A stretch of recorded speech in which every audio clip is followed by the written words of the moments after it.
If you're someone like me who doesn't know exactly what they want until they see it, Infinite Color is a perfect plugin for you.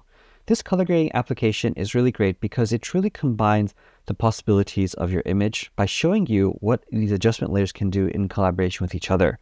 Now, these are all randomized by an algorithm, and the interaction is what creates the magic.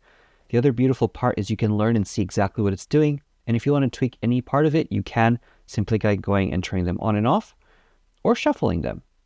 And then once you create something that you like, you can simply come over here to the Tools tab, highlight your layers, and then go ahead and save them for your specific usage. So once it's saved, it's yours forever, and you can back them up to the cloud or to your desktop if you prefer.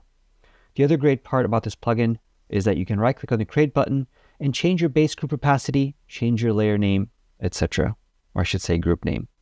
Then after that, you can also explore the Infinite Harmony tab, which is part of the Infinite Color suite. And then here, the cool part is it works on color harmonies. So you simply select the color scheme that you want, click on Create, and then pick your primary shadow color. So I'll pick orange here, for example, say OK, and then here creates a gradient map. And in the gradient map itself, it places the midtone and highlight color based off what you use for your shadow. Now, if you don't know what you want, you can also click on Randomize and shuffle it and get something completely different every single time. Use that as a base. And personally, I like to combine that with Infinite Color and stack that on top of each other. So that gives you a really cool idea of how I like to use Infinite Color to truly explore the possibilities of your image. And I hope it does something for you as well, and it brings out the possibilities that you see in your mind.